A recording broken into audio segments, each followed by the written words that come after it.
Hello, everybody. I'm filming this little video to kind of give you guys a little bit of instructions on what our experiment is going to be tomorrow, the one I'm asking you guys to bring all your laptops for.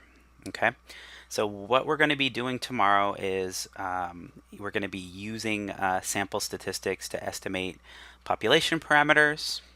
And so you're going to be doing a little activity where we collect samples from a larger, not too large population and discuss the relationships between them.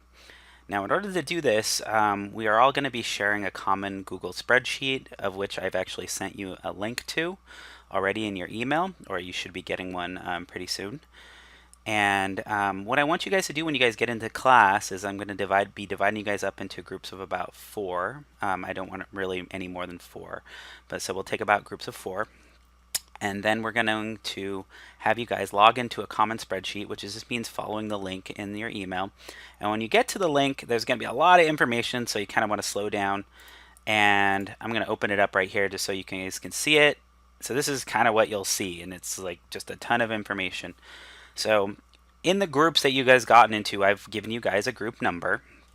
And your first goal is to find the group tab that's actually associated with your group number, the group sheet. And so if you'll be doing all your data entry there. You won't enter into data into any other place. So what we're going to have here, see, let's say pretend like you're in group one.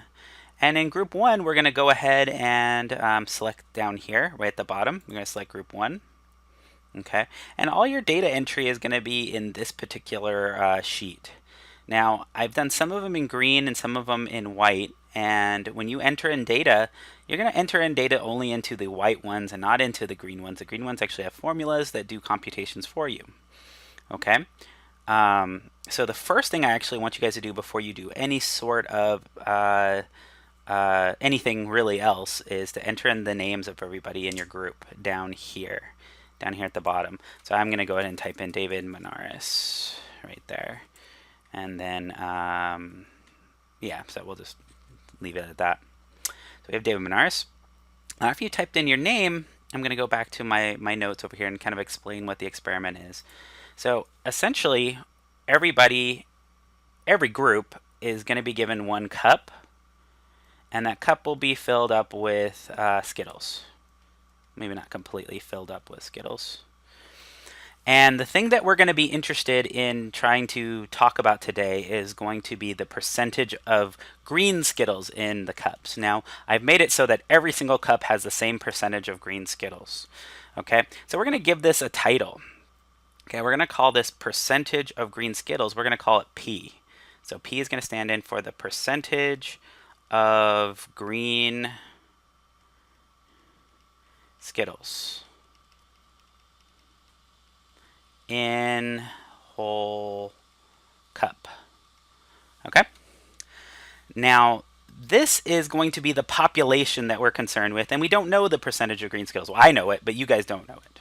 Okay, so we're going to be using samples to try to get at information about this larger population.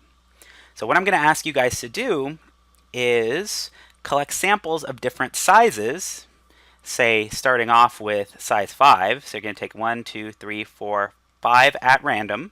So you're going to want to shake up the cup and then draw out the 5 as randomly as we possibly can.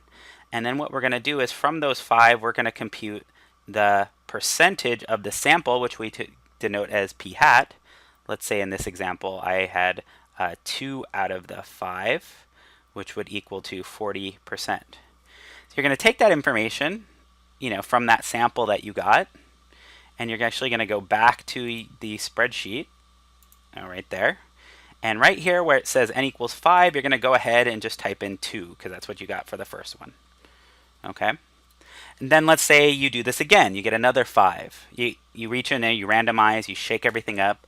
You reach in, you get you get one sample with only 1 out of 5. You're going to enter in that. Notice how that's 20%.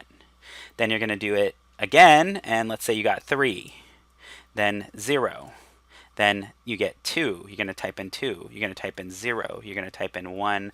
You get 0. You get 1. You get 2. Okay? So you're going to do this 10 times where you take 10 different samples of 5 and compute the percentage, or basically count the number. Next, you're going to move into, and probably another group member is going to do this with you, is now you're going to pull out samples of 20 at a time and compute the percentage. Then finally, you're going to do the same thing with 30. So you're going to have 10 samples of 20, 10 samples of 30, 10 samples of 5.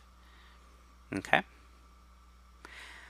So once those are done, you'll be having a handout that will ask you some questions about your samples.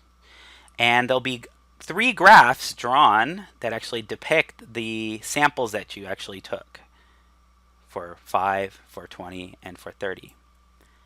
Then we're going to take that and look at what happens for the entire class.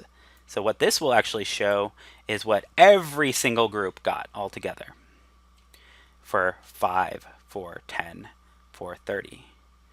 So hopefully we're going to take all that information. You guys are going to answer some questions. And then at the end of the class, I'm going to ask you guys to take the information that we've gotten and make a prediction at what percentage of green Skittles were actually in each of the cups. And whoever gets the closest is going to get some extra credit points for the day. The group that gets the closest, without actually counting everything. Okay, so like I said, we'll talk a little bit more about this once we actually get into class, but I just kind of wanted to kind of orient yourself to kind of what you'll be looking at and how to get started.